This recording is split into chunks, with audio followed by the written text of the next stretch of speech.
ভারতের ডিজেলে লুকানো রাশিয়ার হাত, রাশিয়ার তেলেই চলছে ইউক্রেন, পোল্যান্ডের আকাশসীমা বন্ধ, ট্রাম্প ডোবাচ্ছেন জেলেনস্কিকে। সুপ্রিয় দর্শক, বিশ্ব সংযোগে আপনাদের স্বাগতম। কেমন আছেন আপনারা? নিশ্চয়ই ভালো, আমরাও ভালো আছি। আপনাদের সঙ্গে রয়েছে আমি আজ কাজল হায়দার, আর আমার সঙ্গে রয়েছেন সিনিয়র সাংবাদিক প্রবীর বড়ুয়া চৌধুরী। প্রবীর দা, বিশ্ব সংযোগে আপনাদের স্বাগত। ধন্যবাদ কাজল ভাই।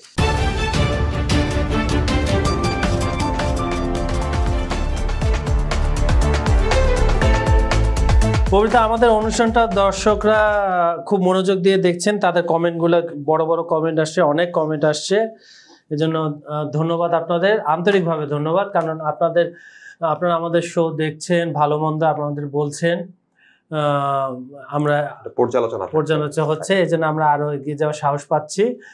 আর আবার আমরা দুঃখিত বলছি, কারণ হচ্ছে সব কমেন্ট পড়তে গেলে আমাদের অনুষ্ঠানটা অনেক বড় করতে হবে, কিন্তু আমাদের সময় খুব লিমিটেড। তারপরে যে কয়টা পারছি আমরা আজকে পড়ে দিচ্ছি। হায়দার হোসেন নামে একজন দর্শক লিখছেন, America thinks that his country has only power to press other countries for their own interest. They are trying to get back Bagram Air Base from Afghanistan, who is a quite impeccable. Russia থেকে আফগানিস্তান যে এয়ারপোর্টে যাচ্ছে, এটা অসম্ভব। আজিরুদ্দিন নামে এক দর্শক লিখছেন, পৃথিবীর মধ্যে একমাত্র দেশ আমেরিকা অশান্তির কারণ। এই দেশকে উপযুক্ত শিক্ষা দেওয়া হলে পৃথিবীতে শান্তি ফিরে আসবে। ওনারা একটা ভালো মতামত দিয়েছেন। সমরচাঁদ নামে আমাদের এক দর্শক লিখছেন, রাশিয়া পুতিন এগিয়ে চলো, খ্যাপাটে মেন্টাল ডোনাল্ড ট্রাম্প আমেরিকার নিশানা লাগিয়ে দিয়েছে। আমাদের পুষ্পা নামে আরেকজন দর্শক লিখছেন, ইউক্রেন কি পাগল, ওরা বুঝতে পারছে না জেলেনস্কি একটা জোকার। আচ্ছা, দিদারুল ইসলাম নামে চট্টগ্রাম থেকে মোহাম্মদ দিদারুল আলম চৌধুরী, উনি বলছেন, আমেরিকাকে উচ্চ শিক্ষা দেওয়া একান্তই দরকার। বিশ্ব শোষণকারী রাশিয়া বিশ্ব শক্তিশালী দেশ হলে মনে করি বিশ্ব শান্তি হতে পারে। আসলে সঠিক কিনা আপনাদের অভিমত জানতে চাই। আচ্ছা, আমরা অভিমত কি বলবেন এটাতে? রাশিয়া আসলে কি শান্তি আসবে? আমেরিকাকে বাদ দিয়ে আসলে বলা যায় না আসলে। এটা অনেকটা ওই রাবণের সিংহাসনের মতো, পরিবর্তন। মিজান হোসেন নামে একজন লিখছেন, গণহত্যার জন্য ট্রাম্পকে নোবেল দেওয়া উচিত। বাবুল হাসান নামে, everyone knows that the discussion of those who transgressed the limit in inevitable. রাশিয়ার যুদ্ধ নিয়ে বলেছেন। আরেকজন শামসুল হক মানিক নামে আমাদের সর্বশেষ দর্শক বলছেন, রাশিয়া একটি পরাশক্তি। যে ওনার একটা পরাশক্তি, এটা আমরা জানি। ধন্যবাদ আপনাদের সবাইকে, আপনারা আমাদের এবার কমেন্ট করবেন। আচ্ছা, মূল অনুষ্ঠানে ফিরে। দাদা, গত কয়েক মাস যাবত একটা জিনিস ঘুরে ফিরে আমাদের অনুষ্ঠানে আছে, সারা বিশ্বেই আছে, সেটা হচ্ছে ইউক্রেন রাশিয়া ন্যাটো থেকে শুরু করে সারাউন্ডিং যা আছে, মনে হচ্ছে যে পৃথিবীতে এই একটাই ঘটনাই ঘটছে এবং সবার মাথা ব্যথা আসলে এটার কারণে। কারণ প্রায় 3.5 বছর পার হয়ে 4 বছরের দিকে যাচ্ছে যুদ্ধটা। 2022 সালের নভেম্বর থেকে শুরু হয়েছিল সেটা। এখন এই যুদ্ধ চলাকালীন অনেকগুলা দিক উন্মোচন হচ্ছে, যেটা আমরা আগে জানতাম না। অনেক গোপন বিষয়গুলো সামনে এসেছে, অনেক স্ট্র্যাটেজি আসছে। পুতিনের এক ধরনের যুদ্ধ স্ট্র্যাটেজি, জেলেনস্কি এক ধরনের, ট্রাম্প একভাবে খেলতেছে। ন্যাটো কি করবে আমার মনে হয় বুঝতে পারছে না, দ্বিধায় আছে তারা। কারণ 32টা দেশ, 32টা মত, তাদের কোনো সিদ্ধান্ত নিতে অনেক সময় লাগে। সবকিছু মিলিয়ে রাশিয়ার বাণিজ্যটা, বিশেষ করে তেল গ্যাস, এটা বারবার সামনে আসছে। মানে পুরো বিশ্বকে বোঝানোর চেষ্টা করছে পশ্চিমারা যে এই তেল গ্যাস বিক্রি করে, প্রাকৃতিক সম্পদ বিক্রি করে মূলত তারা ইউক্রেনের যুদ্ধের খরচটা চালাচ্ছে। আসলে কি তাই? এখন আমি যদি রাশিয়ার অর্থনীতির যে এটা আমরা যদি দেখি, যে তাদের অর্থনৈতিক যেভাবে যেসব জিনিসের উপর টিকে আছে, তার মধ্যে অবশ্যই তেল এবং তাদের যে প্রাকৃতিক গ্যাস, সেই দিকে অবশ্যই একটা বিশাল ভূমিকা আছে। তো এই বিষয়টা আসলে মানে আমার কাছে একটা জিনিস খুব, আমরা গত কয়েকদিন আগেও এটা আলোচনা করেছিলাম, যে আমরা আসলে রাশিয়ার এই যুদ্ধের যে পরিকল্পনা, এটা আসলে অনেকদিন আগেই আমার কাছে কেন জানি মনে হচ্ছে নেয়া। কারণ রাশিয়া এমন ভাবে অগ্রসর হচ্ছে এবং তার পরিকল্পনাগুলো দেখে এখন যেটা বোঝা যাচ্ছে এতদিন পরে এসে, যে আসলে এই আজকের পরিস্থিতির জন্য রাশিয়া অনেক আগে থেকে প্রস্তুত ছিল এবং তার কি হতে পারে সেই জন্য রাশিয়া আগে থেকে একটা প্ল্যানিং এ ছিল। এখন সবচেয়ে একটা ইন্টারেস্টিং বিষয় আমার কাছে আসলে, যেটা গত কয়েকদিনের একটা এই যে পর্যালোচনা করতে গিয়ে জিনিসটা মনে হলো, মানে আমরা আসলে অবাক হয়েছে এই কারণে রাশিয়া কতটা, মানে একই সাথে কূটনৈতিক একটা যুদ্ধ, এটা তো কূটনৈতিক যুদ্ধ, বাণিজ্যিক একটা যুদ্ধের মধ্যেও যে সে বিশ্বকে এখানে জড়িয়ে ফেলেছে। এবং সবচেয়ে মজার একটা বিষয়, ইন্টারেস্টিং বিষয়, এই যুদ্ধের একটা ফাঁদে, তেলের একটা ফাঁদে যে ডিজেলের যে ফাঁদে সেই ফাঁদের মধ্যে ইউক্রেনও পড়ে গেছে। এই বিষয়টা প্রশ্ন হচ্ছে কিভাবে পড়লো, এত ইন্টারেস্টিং। যেই রাশিয়ার উপরে 16,000 নিষেধাজ্ঞা আছে এবং আর রাশিয়ার সাথে যুদ্ধ হচ্ছে, শত্রুর তেল নিয়ে আমি ট্যাঙ্ক চালাচ্ছি, এটা হচ্ছে সবচেয়ে মানে আশ্চর্য বিষয়। বিষয়টা একটু খুলে বলা প্রয়োজন আসলে দর্শকদের জন্য, যে আমরা আসলে অনেক দিনই এটা খুব ধামাচাপাই ছিল, কিন্তু একটা রিপোর্ট, রয়টার্সের একটা রিপোর্ট সামনে চলে আসার পরে আসলে এটা সবার সামনে উন্মোচিত হয়। ভারতের কিছু সংবাদ মাধ্যমে এটা নিয়ে, সেটা হচ্ছে আগামী 1 তারিখ থেকে, মানে 1 অক্টোবর থেকে ভারত থেকে ডিজেল আমদানি তারা যে কিনবে নিয়ন্ত্রণ করবে ইউক্রেন। ইন্টারেস্টিং। তাহলে মানে প্রশ্ন যাচ্ছে, তাহলে হঠাৎ করে ভারতেরটা কেন নিয়ন্ত্রণ করতে আসবে? এখানে খুব ইন্টারেস্টিং বিষয় হচ্ছে, আমরা গতকালের সাথে আলোচনা করেছিলাম রাশিয়া কিভাবে তার তেলগুলো বিক্রি করছে, কিভাবে ছড়িয়ে দিচ্ছে থার্ড পার্টির মাধ্যমে। এই ডিজেলটা, অপরিশোধিত ডিজেলটা রাশিয়ার থেকে কিনছে ভারত। সেই অপরিশোধিত ডিজেলে যে ভারত কিনছে, সেই ডিজেলটা পরিশোধিত হয়ে সেটা কিনছে ইউক্রেন। তাহলে সেটা রাশিয়ারই ডিজেল, রাশিয়ারই তেল, সেটা গিয়ে আবার ফিরে যাচ্ছে ইউক্রেনের কাছে। যুদ্ধের আগে কিন্তু মোড়কটা চেঞ্জ হচ্ছে রাশিয়া থেকে ভারতে। হ্যাঁ, যুদ্ধের আগে কিন্তু রাশিয়ার কাছ থেকেই সরাসরি তেলটা কিনতো, এখন ঘুরিয়ে ফিরিয়ে কিনছে। এই হচ্ছে পুতিনের একটা কূটনৈতিক একটা যে চাল, তারপর হচ্ছে তার যে ফাঁদ, সেই ফাঁদে কিন্তু ইউক্রেন গিয়ে পড়েছে। এখন বলছে যে আমরা ভারত থেকে আমদানি একটু নিয়ন্ত্রণ করব, ভারত থেকে আমদানিটা আমরা করবো। কিন্তু সবচাইতে ইন্টারেস্টিং বিষয় হচ্ছে, তারা কিন্তু এতদিন পর্যন্ত ট্রাম্পের যে কথাটা যদি আমরা ধরে নিই, ট্রাম্প বলছেন যে যারা রাশিয়ার কাছ থেকে তেল কিনছে তারা কিন্তু প্রত্যক্ষ এবং পরোক্ষভাবে ইউক্রেন যুদ্ধে রাশিয়াকে একটা সাপোর্ট দিয়েছে, একটা মোরাল সাপোর্ট যেটা আমরা বলেছি দিয়ে যাচ্ছে। তাহলে কিন্তু ইন ওয়ান সেন্স ইউক্রেন এই তেল কিনে রাশিয়াকে সাপোর্ট দিচ্ছে তাকে মারার জন্য। তার বিষয়টা খুব ইন্টারেস্টিং এখানে, যে ইউক্রেন এতদিন জানতোই না যে এইখানে তেল বাণিজ্যটা কি বলছে, এটিকে আদৌ কি সম্ভব কিনা সেটা আসলে বুঝতে পারছে না। কারণ ইউক্রেনের নিশ্চয়ই গোয়েন্দা তৎপরতা আছে, ইউক্রেনকে সহযোগিতা আছে। তাহলে ইউক্রেন কেন কিনতে গেল? তাহলে আমরা তো বুঝতে পারি যে ইউক্রেন আসলে এটা অনেকটা জেনে বুঝেই এই তেলগুলো কিনেছে।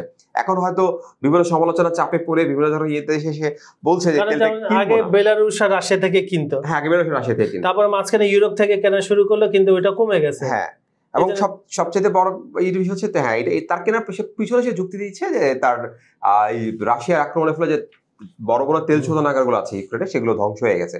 কিন্তু তার মিত্র দেশগুলোর কাছে অনেকেই তো তেল কিনতে পারতো, কিন্তু সে কিনে নেই। এখানে একটা ইন্টারেস্টিং বিষয়, সেখানে ইন্টারেস্টিং বিষয় হচ্ছে ভারত কিন্তু অনেক কম দামে রাশিয়ার কাছ থেকে এটা কিনছে, এবং সে নিশ্চয়ই বিক্রি করার সময় কিন্তু সেটা লাভ করছে। এবং ওই যে পরিমাণ ইউরোপিয়ান কান্ট্রিগুলো বিক্রি করবে বা আমেরিকা থেকে কিনতে গেলে যে পরিমাণ টাকা খরচ করতে হবে, সেই পরিমাণ খরচ কিন্তু ভারত নিচ্ছে না।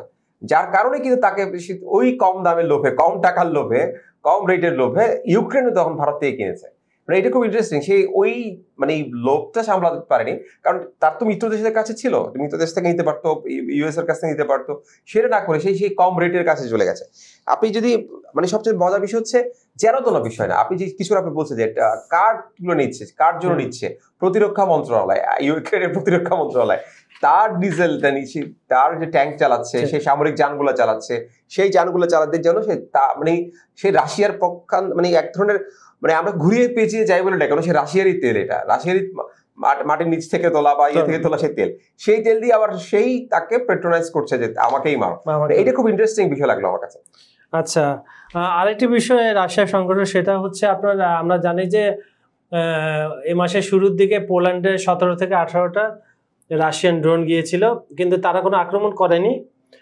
রাশিয়া পরে এটার ব্যাখ্যা দিয়েছে যে ভুলবশত গিয়েছে, এবং এদিকে পোল্যান্ডের ন্যাটো দেশগুলোর ন্যাটো বাহিনী বলেছে যে তারা এই ড্রোন ম্যাক্সিমাম মাটিতে নামিয়ে ফেলেছে। এখন প্রশ্ন হচ্ছে, হঠাৎ করে পোল্যান্ডের আকাশসীমা বন্ধ হয়ে গেছে ভয়ে, বাল্টিক সাগরে আপনার ন্যাটোর উপস্থিতি আমরা বাড়িয়েছে, এটা নিয়ে কি হচ্ছে আসলে সাগরে? আসলে আপনার আরেকটা দেশ পোল্যান্ডের সাথে সাথে কিন্তু আমরা দেখছি ইউক্রেনের পাশে, ইউক্রেনের যেহেতু তারা একই যেতে, এটা হচ্ছে ডেনমার্ক। আর কি ডেনমার্কও দেখলাম একটু মানে ভয়ে বা একটা ড্রোন দেখা গিয়েছে, রহস্যময় ড্রোন। বাট এটা ড্রোনটা আসলে সেটা আমরা জানি যেগুলো ধরা পড়ে যায়, যে কার ড্রোন, বা কারণ যেহেতু এখন সবারই আকাশ প্রতিরক্ষা ব্যবস্থাটা অনেক বেশি স্ট্রং। কিন্তু এখন বিষয় হচ্ছে, আমরা 2 দিন আগেও 3 দিন আগে আলোচনা করছিলাম যে আসলে পুতিন যে কাজটা করছেন এখন, সেটা হচ্ছে সবাইকে মোটামুটি একটু করে টোকা দিয়ে যাচ্ছেন, যে আসলে রেসপন্সটা দেখতে চাচ্ছেন উনি। এটা আসলে যেহেতু আগে এই বেল্টে আপনার কোনো ধরনের যুদ্ধ রাশিয়া করেনি, বা এই ধরনের যুদ্ধের মানে প্রস্তুতি, এই জায়গায় যুদ্ধের প্রস্তুতি কি সেটা রাশিয়া আগে দেখেনি। আমার কাছে মনে হচ্ছে সবাইকে মোটামুটি একটা টোকা দিয়ে যাচ্ছে, এবং কার রেসপন্স কি আসে, কে কি করতে চায়, ন্যাটো কি করতে যাচ্ছে, ন্যাটো কি করতে চায়। এবং নেটোর এই আমরা জানি যে এই সপ্তাহে একটা নেটোর একটা বৈঠক হওয়ার কথা, সেই হিসেবে এটা সম্পূর্ণভাবে পুতিন পার্শ্ববর্তী দেশগুলোকে, নেটোভুক্ত দেশগুলোকে একটা প্রেসারে রাখছে, তাদের রণকৌশল জানতে চাচ্ছে, এবং পাশাপাশি তাদের যেই টার্গেটটা তারা আসলে কি করতে পারে, তাদের ঐক্যের, আপনি কিছু আগে বলছেন যে 32টা দেশের 32টা মত, এই সুযোগটা কিন্তু রাশিয়া নিচ্ছে।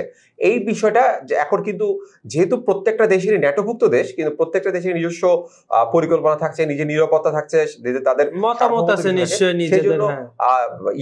ইউক্রেনের পার্শ্ববর্তী দেশ হওয়ার কারণে, রাশিয়ার পার্শ্ববর্তী দেশ হওয়ার কারণে, পোল্যান্ড যেহেতু কিছু ড্রোন ঢুকে গেছে আগে, তারা নিজে থেকে এখন একটা পাকা মানে একটা নিজেদের প্রস্তুতি নিয়ে নিচ্ছে। আপনার কাছে যেটা মনে হচ্ছে, কারণ কিন্তু সাম্প্রতিক সময় সবচেয়ে বেশি যে নামটা উচ্চারিত, যে দেশের নামটা উচ্চারিত, সেটা হচ্ছে পোল্যান্ড। হ্যাঁ, পোল্যান্ডের মানে বিভিন্ন ধরনের কথা কারণ হচ্ছে আপনার ইউক্রেনের রসদ পোল্যান্ড থেকে যায়। হ্যাঁ, এবং এই রোডটা আসলে রাশিয়ার, আমার কাছে মনে হচ্ছে যে, কারণ পোল্যান্ড কিন্তু অলরেডি তাদের করিডোরটা নিয়ে কথা বলেছে, যে আমাদের এই করিডোরটা নিয়ে রাশিয়ার একটা ইয়ে আছে, কারণ পুরো রোডটা কিন্তু যে ওয়েটে দিয়ে যাচ্ছে, সেটা কিন্তু ইউক্রেনের পৌঁছানোর রাস্তাটা কিন্তু ইউরোপিয়ানরা বা আমেরিকানরা ব্যবহার করছে কিন্তু পোল্যান্ডকে দিয়ে। তো রাশিয়ার ওটা নিয়ে অবশ্যই একটা পরিকল্পনা আছে, এবং সেটাই ভয় পাচ্ছে আসলে আপনার এই পোল্যান্ড বা মিত্র দেশগুলো।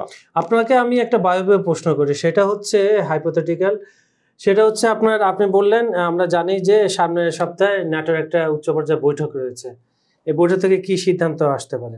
আমি বলিনি আমার মতামত, আমার মনে হয় যে তারা আবার নিষেধাজ্ঞার কথা বলবে, নিন্দা জানাবে, সরাসরি কোনো অ্যাকশনে।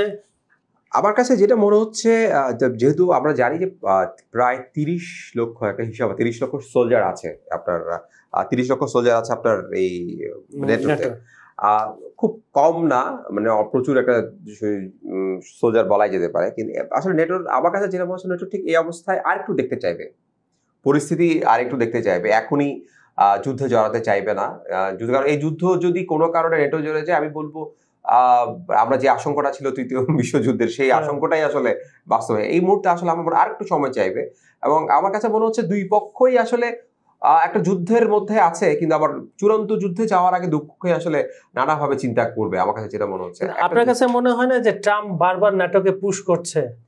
হ্যাঁ, ট্রাম্প, আমার কাছে মনে হচ্ছে ট্রাম্প ন্যাটোকে পুশ করছে, এবং ট্রাম্প, এটা কি ট্রাম্পের আসলে রণকৌশল বা কূটনীতি সেটা বুঝতে পারছি না। সেটা হচ্ছে কারণ ট্রাম্প ন্যাটোকে দিয়ে এই কাজটা করে নিতে চাচ্ছে, মানে এটাকে আসলে সরাসরি রাশিয়ার সাথে ইউএসএ কনফ্লিক্টে যেতে চাচ্ছে না, দ্বন্দ্বে জড়াতে চাচ্ছে না, সেটা সেরকম কিছু না, আসলে তার আসলে মানে ন্যাটোকে ব্যবহার করার ইচ্ছে, এই বিষয়টা আসলে একটু পরিষ্কার। তারপরে ট্রাম্প এই কথা বলেছে, মানে এই কথা বলে, কিন্তু আপনি মার্কিন ইতিহাস যদি দেখেন, যুদ্ধে জড়ানোর দ্বিতীয় বিশ্বযুদ্ধের সময় আপনার উনি প্রথম থেকে ছিল না, কিন্তু মার্কিন যুক্তরাষ্ট্র যখন পার্ল হারবারে জাপানরা অ্যাটাক করলো, 3500 সোলজার মারা গেল, দেন তারা আসলো সামনে এবং পারমাণবিক বোমাটা, হাইড্রোজেন বোমাটা মারলো। হ্যাঁ, এখন এখানে আসলে যে জিনিসটা আপনি বলছেন, মানে সবগুলো দেশেরই নিজস্ব কিছু কৌশল থাকে।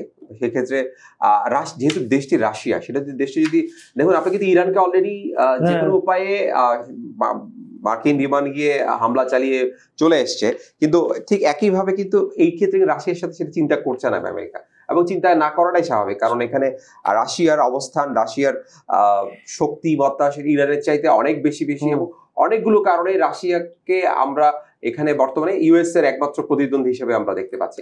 সেই হিসেবে আসলে মানে এখনই ইউএস এ আসলে ওখানে যাবে কিনা সেটা আসলে আমার কাছে মনে হয় না। আবার আপনি ভৌগোলিক দিক থেকে দেখেন যে কত দূরে মার্কিন যুক্তরাষ্ট্র। এখন মার্কিন আমরা একটা এপিসোড করেছিলাম আমাদের আরেক দর্শককে নিয়ে, আমাদের আরেক গেস্টকে নিয়ে, ওখানে আমরা আলাপ করেছিলাম আসলে মার্কিন যুক্তরাষ্ট্রে গিয়ে আক্রমণ করা অতটা সহজ না, তাদের প্রাকৃতিক, তারপর তাদের যে সমরাস্ত্র, কিন্তু একমাত্র রাশিয়ার কাছে যে লং রেঞ্জের মিসাইল গুলো আছে, হাইপারসনিক, যেগুলো সরাসরি পারমাণবিক ওয়ারহেড ইউজ হয়, সেগুলো সরাসরি আমেরিকার বিভিন্ন অঙ্গরাজ্যে যে পড়বে। তো ভয় তো সব দিক থেকে মার্কিন যুক্তরাষ্ট্র। আরেকটা ভয় হচ্ছে আপনার, তারা যে পৃথিবীর বিভিন্ন জায়গায় ক্যাম্প করে রেখেছে, তারপরে রণতরী গুলো রেখে, এগুলো তো রাশিয়ার এই অ্যাটাকে পড়বে। এইটা একটা সমস্যা। যেমন আমরা দেখছি যে মানে আমরা ইদানিং কালে যে মিডল ইস্টের বিভিন্ন জায়গায় যে আক্রমণগুলো হচ্ছে, কিন্তু মানে কাতারের মতো দেশ, কাতারও কিন্তু হামলার শিকার হয়েছে ক্যাম্প গুলোতে। এইগুলো আসলে মানে যুদ্ধের একটা সময় কি, এখন যুদ্ধ আগের মতো না আসলে। যুদ্ধ এখন যুদ্ধ করতে গেলে আসলে অনেক দিকে অনেক কিছু ছড়িয়ে ছিটিয়ে আছে, এবং এখন হয়তো পরিবেশ পরিস্থিতি অনেক রকম। মিত্র দেশগুলোর অবস্থান যুদ্ধ শুরু হলে তখন কার কি অবস্থা, তখন কিন্তু একটা বিষয় থাকবে। তখন যেমন ন্যাটোভুক্ত অনেক দেশে আমরা জানি যে তুরস্কের মতো অনেক দেশে কিন্তু সরাসরি ওই সাথে সম্পর্কিত না, তাদের নিজস্ব মতামত আছে তাদের সাথে। সেক্ষেত্রে আপনি যদি যুদ্ধ শুরু হয়, সবাইকে যে একই মঞ্চে পাবেন, একই প্ল্যাটফর্মে পাবেন, তার কিন্তু নিশ্চয়তা নেই। আচ্ছা, আমরা এখন ন্যাটো রাশিয়া থেকে একটু দৃষ্টিতে ফিরিয়ে একটা ছোট বিষয় নিয়ে আলাপ, ছোট বিষয় না, বিষয়টা বড়, সংক্ষিপ্ত আলাপ করবো। সেটা হচ্ছে লাদাখের খুব সমস্যা হচ্ছে গত 20-21 দিন যাবৎ। সেখানে ওই পরিবেশবাদীরা কলকারখানা স্থাপনের বিপক্ষে, এবং সেখানে একটা ক্যারেক্টার রয়েছে সোনাম ওয়াংচু, এনাকে গ্রেপ্তার করা হয়েছে, এবং জেএনজির একটা প্রভাব সেখানে রয়েছে। এটা নিয়ে সর্বশেষ আপনি যদি দর্শকদের কিছু বলতেন। আসলে সোনাম ওয়াংচু আমাদের কাছে আসলে সবার কাছে পরিচিত অন্য আরেকটি কারণে। বলিউডের জনপ্রিয় সিনেমা ভারতের বলা হয়ে থাকে যে তার জীবন এবং এর উপরেই নির্ভর হচ্ছে 3 ইডিয়টস আমির খানের। সে কারণে ওনার আসলে একটা পরিচিতি আমাদের কাছে সবার কাছে আছে। কিন্তু ওনার ভারতীয়দের কাছে ওনার পরিচিতিটা আসলে একটু অন্য কারণে, বিশেষ করে লাদাখের মানুষের কাছে। উনি এতটাই জনপ্রিয় লাদাখে যে উনি আসলে বলা চলে ওনার যে মানুষের ওখানে যে এক ধরনের তাদের যে দাবি দাওয়াগুলা, তার কণ্ঠে দিয়েই আমরা গত কয়েকটি বছর ধরে, কয়েকটি দশক ধরে শুনে আসছি। মানে একটা সময় কিন্তু মোদী সরকারের সাথে বা নরেন্দ্র মোদীর সাথে কিন্তু তার একটি ভালো একটা সম্পর্ক ছিল, কিন্তু সাম্প্রতিক সময়ে আসলে বিভিন্ন দাবি দাওয়াতে, যেমন লাদাখে যে আপনার এক ধরনের তাদের যে মানে ওদের অনেক কিছু আমরা জানি যে তাদের সাংবিধানিক ভাবে অনেক কিছু থেকে তাদেরকে বঞ্চিত করার অভিযোগ আছে। সে কারণে তার সাথে মোদী সরকারের একটা দূরত্ব তৈরি হয়। এখন বিষয় হচ্ছে তিনি কিন্তু আসলে বেসিক্যালি ইদানিংকালে যে অভিযোগটা পড়ছেন, আমার কাছে খুব ইন্টারেস্টিং লেগেছে আসলে। উনার বিরুদ্ধে দুটো অভিযোগের একটা অভিযোগ কিন্তু উনি সাম্প্রতিক সময়ে বাংলাদেশে সফর করেছেন, এরকম একটা খবর আছে।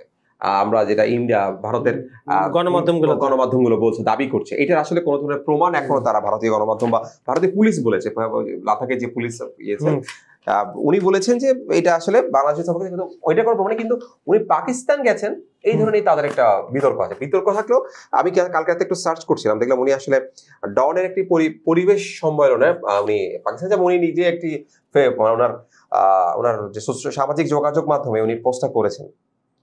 এটা নিয়ে ওনার দাবি হচ্ছে উনি ওখানে একটি পরিবেশবাদী সংগঠনের একটি প্রোগ্রামে গেছে। কিন্তু এখন যে জিনিসটা আসছে সেটা হচ্ছে, আমরা জানি লাদাখটা হচ্ছে একদম চীনের বর্ডারে, হ্যাঁ, এবং চীনের বর্ডারে হওয়ার কারণে কিন্তু ওনাকে নিয়ে বিতর্কটা এখানে।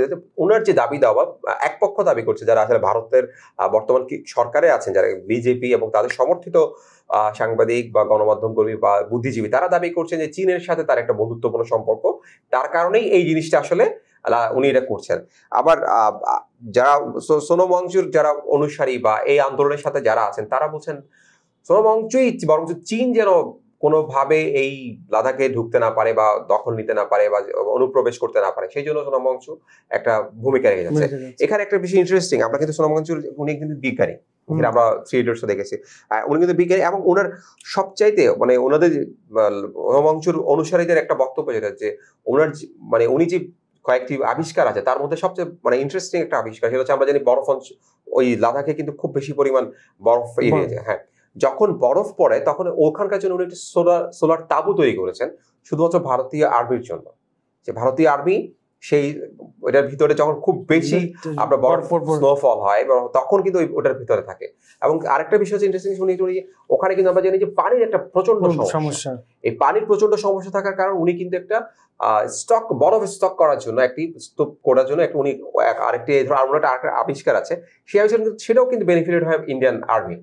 এই দুটো বিষয় কিন্তু ওরা প্রশ্ন রাখছে, যদি উনি তো আসলে ইন্ডিয়ার আর্মিদের জন্য কাজ করছে বা ইন্ডিয়ান আর্মিকে উনি যা ওনার কারণে বেনিফিট হচ্ছে ইন্ডিয়ান আর্মি। এবং এখানে যে বিষয়টা আসলে যেখানে হচ্ছে, আমি ওনার যে প্রোফাইলটা আমি দেখলাম কালকে, ওনার প্রোফাইলের মধ্যে যেটা দেখা গেছে সেটা হচ্ছে উনি পরিবেশটাকে আসলে লাদাখের যেই পরিবেশটা আমরা জানি যে খুব বরফ, এবং ওখানকার মানুষের জীবনযাত্রাটা কিন্তু সমতলের মতো না, এবং ওখানকার মানুষের জীবনযাত্রাটা হচ্ছে এরকম যে আসলে খুব পানির জন্য ওদের খুব স্ট্রাগল করতে হয়। এবং আমরা এই কারণে এটা কি ওনার একটা আন্দোলনের কি, যদি আমি ওনার বর্তমান আন্দোলনের সাথে একটু যাচ্ছি না, কারণ ওটা অনেক কিছু পর্যালোচনার বিষয় থাকে, বাট ওনার একটা আন্দোলন হচ্ছে পরিবেশগত আন্দোলন, যেটা হচ্ছে হিমবাহকে টিকিয়ে রাখার জন্য। যদি হিমবাহ টিকে না থাকে তাহলে কিন্তু সবচেয়ে বড় ক্ষতিগ্রস্ত হবে এই অঞ্চলে যত নদ নদী আছে, এগুলো একে তো সব হয়ে ডুবে যাবে, আর শুষ্ক মৌসুমে এগুলো আমরা পানি পাবো না।